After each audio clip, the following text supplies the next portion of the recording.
ng tao. Malamang sa malamang, may samyo silang hinahabol sa akin nun.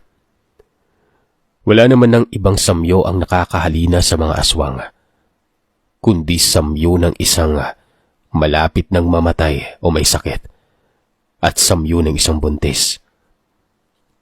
Siyempre, napariak ako. Paano, di ba? Paano ako nabuntis? Denial pa kumbaga, pero dahil sa takot ay sinunod ko na lamang ito. Tsaka ang gaan ang pakiramdam ko noon, sir. Pero siyempre, kabado pa rin ako kung sakaling buntis man ako. Pinasabay ako ni Aling Belen sa kanyang pamangkin. Nagpasalamat ako at sinabihan niya ako na mas maiging sa main road na lamang kami dumaan na daanan ng mga pampasaherong sasakyan kung sakali man. Pero mas matagal kasi kung dadaan kami doon. Nang makarating sa bayan kung saan ang paaralan, ay nagpasalamat ako sa pamangkin ni Aling Belen.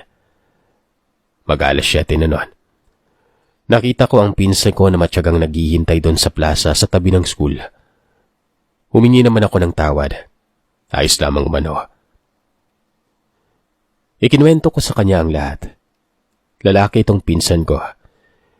Pero imbis na dumaan nga kami sa kalsada ng mga pampasahero, bumalik kami doon, Sir Seth.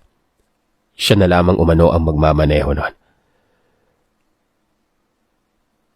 3 beses kaming namatayan ng makina noon. Tapos sobrang dilim na talaga, pero ang pinagkaiba lang ay marami-raming dumadaan ng mga motor na noon. Sabi ng pinsan ko ay baka lamang may issue sa spark plug, pero parang iba yung pakiramdam ko, Sir Seth.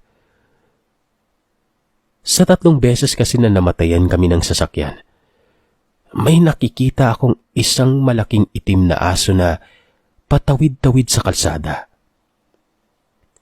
Hindi siya lumalapit sa amin, pero titingin ito. Tatawid, titingin. Tsaka malayo din ang pagitan ng pinaghihintuan namin, kaya napaka-imposibleng makahabol ito.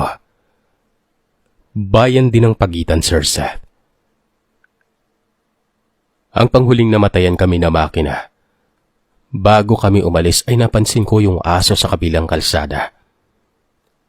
Nung paangkas na ulit ako sa pinsan ko, umupo ito doon. Napaka-weirdo ng upo niya, na para bang hindi upo ng isang aso.